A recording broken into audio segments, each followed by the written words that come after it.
सभी को जय हिंद दोस्तों। आप सभी का हार्दिक स्वागत है जय हिंद रिएक्शंस पे। आशा करता हूँ कि आप सभी लोग बहुत अच्छे होंगे। तो आज हम आपके लिए एक इम्पोर्टेंट और एक बहुत ही दमदार वीडियो लेकर आए जिसमें आप देखेंगे पाकिस्तान के मशहूर पत्रकार शैला खान को, जो कि इंटरव्यू लेंगी भारतीय शेरनी और सुप्रीम कोर्ट की दबंग वकील हम सबकी चहेती नाजिया लाइक खान जी का। तो ये वीडियो काफी दमदार होगी, आपको बहुत कुछ जानने को मिलेगा। तो इसे अंत तक देखें और चैनल पे नए हैं तो चैनल को सब्सक्राइब कर दें ताकि हम आपके लेटेस्ट इंटरेस्टिंग और नॉलेजेबल वीडियोस लाते रहें। तो चलिए पहले ये वीडियो देखते हैं और अंत में इसके बारे में बात करेंगे। जय हिंद, जय भारत। मैम आपने वेस्ट बंगाल की बात की तो खबर तो बांग्लादेश से ये भी निकली थी कि हम भारत की 3 स्टेट को जो है ना कब्जा करेंगे। वेस्ट बंगाल जिसमें उड़ीसा भी था, एक और जो है स्टेट की बात करें तो जो अपने असम जो अपने बॉर्डर की सुरक्षा नहीं कर सकते, उसको प्रोटेक्ट नहीं कर सकते, तो वो इंडिया को लेने की बात करते हैं। और इसके साथ साथ जो इस वक्त बांग्लादेश के अंदर जो इन्फ्लेशन है, सेम वही सिचुएशन है जब हमने इंडिया के साथ ट्रेड सस्पेंड किया था।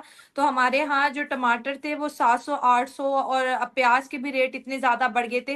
तो सेम सिचुएशन बांग्लादेश में भी इन्फ्लेशन इतनी तेजी से बढ़ रही है, तो उसका क्या इम्पैक्ट जो होगा बांग्लादेश की जैसे मिडिल क्लास खत्म होने वाली है, सेम लाइक पाकिस्तान। तो जरा ये महंगाई के ऊपर भी थोड़ी बात करें, क्योंकि जब मेरा और आपका शो आता है तो बांग्लादेश से बहुत ज्यादा लोग देखते हैं। तो मैं ये चाहूंगी कि ये जो लास्ट वाला जो पार्ट है हम उन्हें अवेयर कर सके कि अगर इन्फ्लेशन बढ़ता है और भारत इसी तरह एक के बाद एक प्रोडक्ट को बैन करता है तो फिर ये कहाँ स्टैंड, क्योंकि म्यांमार से तो बांग्लादेश की तो पहले ही नहीं बन रही है और तीनों तरफ से इंडिया प्रोटेक्ट करता है बांग्लादेश को। तो ये इन्फ्लेशन रेट जो इस वक्त बांग्लादेश के अंदर हाई और जो भुखमरी है, जो लोगों के अंदर गरीबी फैल रही है, गुर्बत फैल रही है, इवन तो वो तो स्मगलिंग तक को रेडी हो चुके हैं इंडियन बॉर्डर पे कि हम स्मगल करके कुछ ना कुछ मंगवा लें। तो इसको आप कैसे देख रही हैं?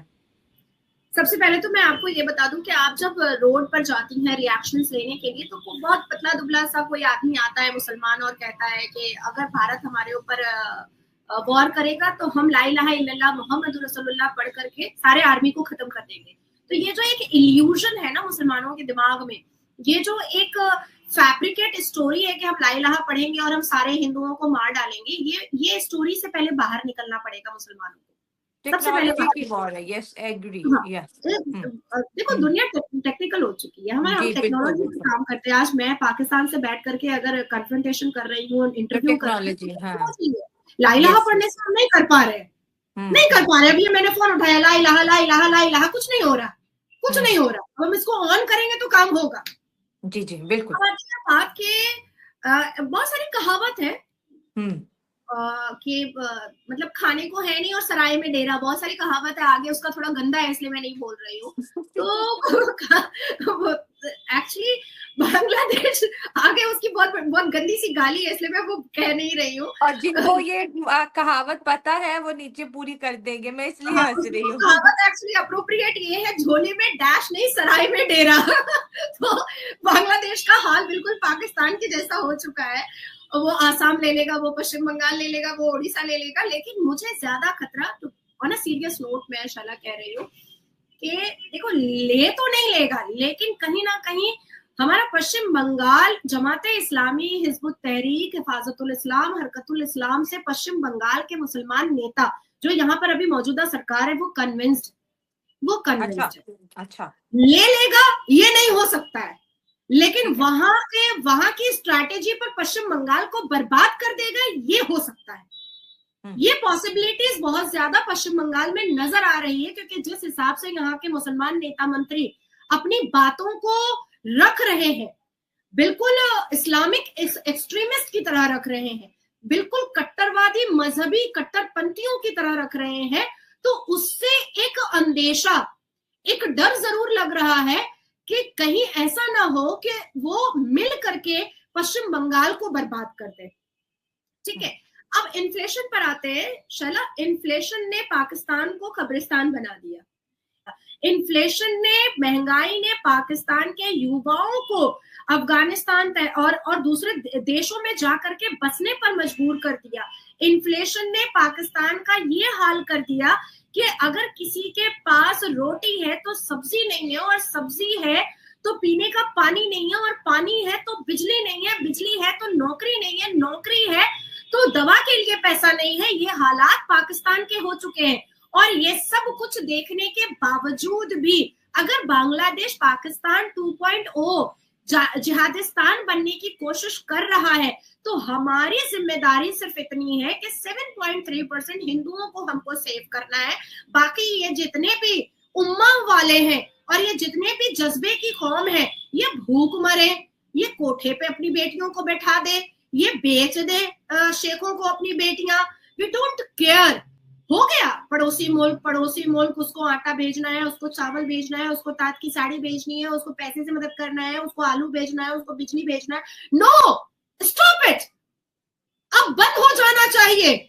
दुश्मनों को हम नहीं देंगे रोटी बोटी, हम नहीं सांप को दूध पिलाएंगे। That's it, enough is enough.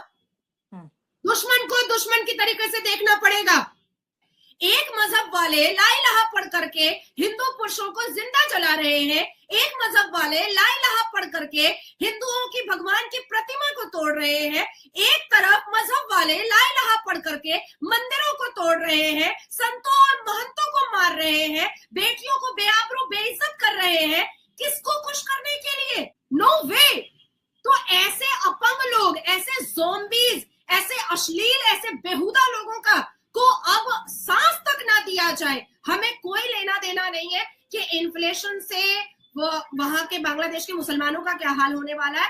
हमारा जो 1 पॉइंट रिस्पॉन्सिबिलिटी है, हमारा जो फोकस है, वो बांग्लादेश के 7.3% हिंदुओं को सुरक्षित रखना है। And this is the reason कि हम वॉर क्या पहल नहीं कर रहे हैं, क्योंकि वहां पर उस वॉर में हमारे हिंदू मासूम ऑलरेडी मर चुके हैं और नहीं मरना चाहिए, नहीं मरना चाहिए, और जगह भी नहीं छोड़ा जाएगा। बांग्लादेश अब हिंदुओं का होगा, उसको हिंद देश हम बनाएंगे। हम आदरणीय प्रधानमंत्री डोनाल्ड ट्रंप, मेलोनी, हम लोग मिलकर के बनाएंगे अब। जो लास्ट वीडियो थी मैम, जो हमारी बहुत ज्यादा हिट हुई है बांग्लादेश को लेके, वहां पर कुछ बांग्लादेशियों ने कमेंट किए थे। एक मैं आपके सामने रखती हूँ। उन्होंने कहा कि भारत को इस वजह से ज्यादा प्रॉब्लम है कि वो हमें अपना पपेट बनाना चाहते थे, तो हम पपेट नहीं बन रहे, तो सारी तकलीफ जो है ना इनको बस इतनी सी है। कौन कहता है कि बांग्लादेश में हालात जो है आउट ऑफ कंट्रोल है या कुछ ऐसा गड़बड़ है? यहाँ पे तो बिल्कुल ठीक है। ये तो सिर्फ मीडिया का एक प्रोपोगेंडा चल रहा है हमें लेके।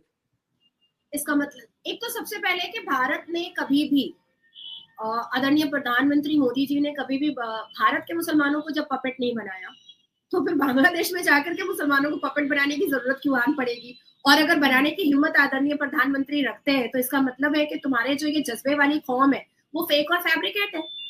कोई जज्बा वज्बा नहीं है, तुम इल्यूजन में जी रहे हो।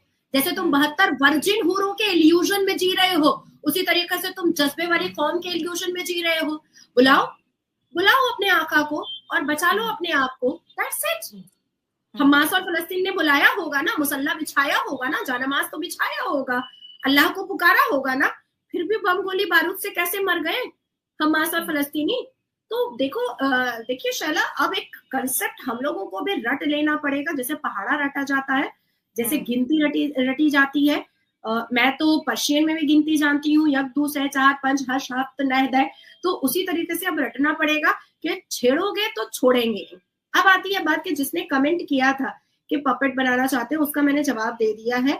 हमें कोई पपेट की जरूरत नहीं है। और जो कोई भी ये बोल करके, जो मुस्लिम भी, बांग्लादेशी मुस्लिम ये बोल करके अपने आप को बड़ा बनाने की कोशिश कर रहा है, बड़ा इंसान अपने काम से बनता है, अपने इखलाक से बनता है, अपने तासुबात से बनता है, अपने जज्बात से बनता है, अपने शब्दों से बनता है, अपने लिहाज से बनता है, अपनी तहजीब और तमद्दन से बनता है, अपनी शिक्षा से बनता है।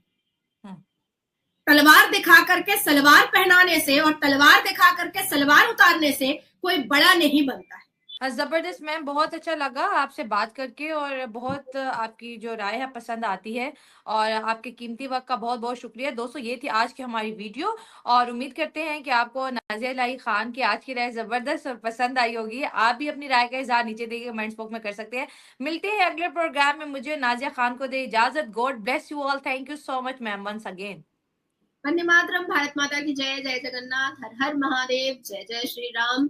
शैला, आपको भी बहुत बहुत प्यार, और आपकी नन्ही गुड़िया को भी बहुत बहुत thank you so much. Thank you दोस्तों। आशा करता हूँ कि वीडियो को आपने अंत तक देखा होगा, और हमेशा की तरह नाज़िया इलाही खान जी का दमदार और बेबाक रिएक्शन आपको काफी पसंद आएगा। जिसमें आपने देखा नाज़िया खान जी ने न सिर्फ बात की हमारे प्यारे देश भारत के बारे में, बल्कि जो पड़ोसी हैं, जो दो बिगड़े हुए बेटे हैं यानी बांग्लादेश और पाकिस्तान, उनको भी जम के धोया। तो आशा करता हूँ वीडियो आपको काफी पसंद आएगी। वीडियो अगर आपको अच्छी लगी है तो इसे लाइक और शेयर जरूर कर दें और अपने विचार हमें कमेंट सेक्शन में लिखकर जरूर बताएं। और एक बार फिर चैनल पे नहीं है तो चैनल को सब्सक्राइब कर दें। जय हिंद, जय भारत।